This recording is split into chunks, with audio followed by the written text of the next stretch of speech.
Tanya. Hi, Vandana. I'm really excited to meet you here at Black Hat USA, and we always have so much conversation, so many things to talk about.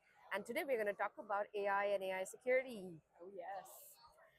So, Tanya, I want to know about the work that you're doing in AI security. I have been doing quite a bit of research in AI security. I've so as you may know, I submit a lot of talks to conferences, and then I also do a lot of security training.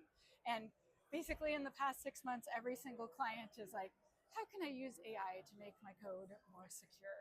And if all my devs are vibe coding, what do I do? And I am discovering that even workshops on just how to use AI at all are surprisingly popular. And so I feel like starting with how you can use AI while you're coding, and then how can you make sure the code that you're getting out of the AI is as secure as possible, and then additional checks to make sure nothing was missed. And so there's a lot of us talking about that in a lot of workshops right now. I also feel like we're going to need to learn to train the AIs better, and that is something I'm still working on. Amazing. You mentioned a really great point about vibe coding. So, why don't you share some information about, because there are a lot of people who still don't know what is vibe coding. That's a great question. So I didn't even realize I was vibe coding until someone told me later what I was doing. So I remember I wanted to make an intentionally vulnerable app for this little training program I was making. And I wanted to make sure we would find the entire OWASP Top 10 2021 Web Apps Edition. And so I, I was like, okay, I want to make a plant store where we can buy cool online plants. I want to make sure it has these vulnerabilities in it. I want the vulnerabilities to look like this. And I was just telling the AI what I wanted. And I'm like, let's write it in this language. Let's just do this. Okay, can you make the part that does this? And it did. And then this part and that part. And then eventually it made me all the parts. And then I was like, okay, now to see if any of this works. And so then I ended up having to troubleshoot it for about 2 hours. But finally I got it running. So then I was like, great. Is it as vulnerable as I actually want it to be? So then it's like, I got to make me a list of the vulnerabilities and then going through finding each one, making sure they're actually there, making sure they're exploitable so it's cool in the class. And then it's like, okay, so now how do I fix each of those things? And so the idea of vibe coding is that you are one with the AI. You like it's like your pair programming partner, and it's writing code, you're adding code, it's writing more code, you're fixing code, you're checking things.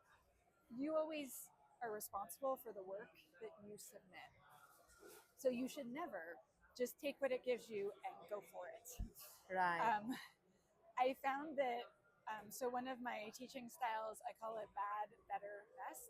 And so I will come up with like this little mini lesson, like let's talk about input validation in JavaScript or something, right? And then I'm like, great, AI, can you make a piece of code that does this? And it'll do it.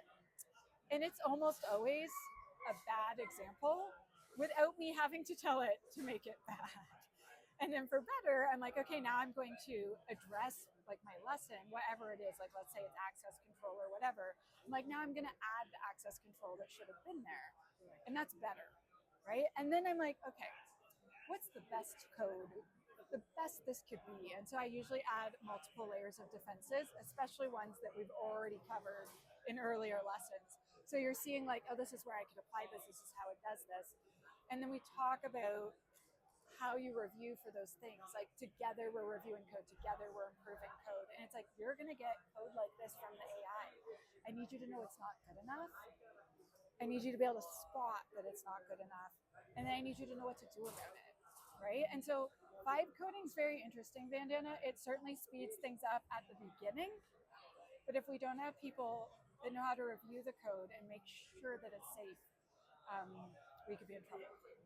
Amazing. Thank you so much, Tanya, Oh for my sharing gosh. the insights. Thank you so much for having me. I'm so happy to see you. Thank you.